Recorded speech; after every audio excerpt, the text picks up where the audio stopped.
জাকের পার্টির উদ্যোগে আজকে 21শে সেপ্টেম্বর জাকের পার্টির মহামান্য চেয়ারম্যান মহোদয়ের নির্দেশ ক্রমে আজকের এই পথসভায় যে যেখান থেকে শুনছেন সবাইকে আসসালামু আলাইকুম ওয়া রাহমাতুল্লাহ।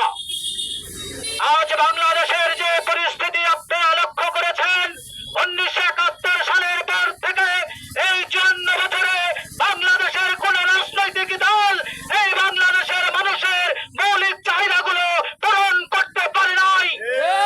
আজ তাই জাকের পার্টির মহামান্য চেয়ারম্যান, মানুষের যখন শান্তি নাই, মানুষের সন্তানের নিরাপত্তা নাই, ভার্সিটিতে নিরাপত্তা নাই, বাজার ঘাটে নিরাপত্তা নাই, আজকে কোথাও সন্তান বাইরে পড়তে গেলে বাবা মা বাড়িতে শান্তিতে ঘুমাতে পারে না।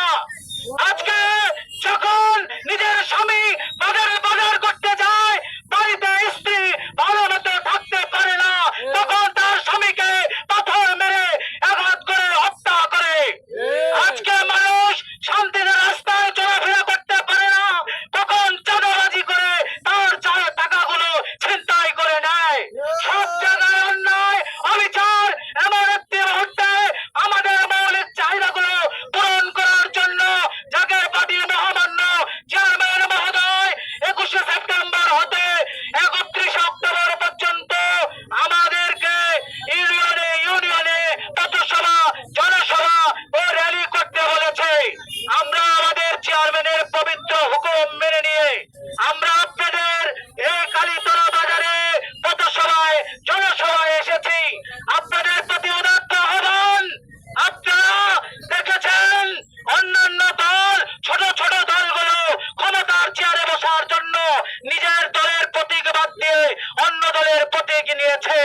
জামায়াত ইসলাম ধানের শীষ প্রতীক নিয়ে জোট হয়ে নির্বাচন করেছে, অন্যান্য দলও অন্যান্য প্রতীক নিয়ে নির্বাচন করেছে, কিন্তু জাকের পার্টি কখনো অন্য দলের প্রতীক নিয়ে নির্বাচন করে নাই।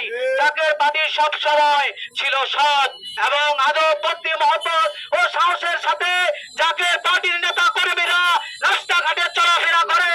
আমাদের নামে অনেক দুর্নাম থাকতে পারে, কিন্তু আমাদের একটি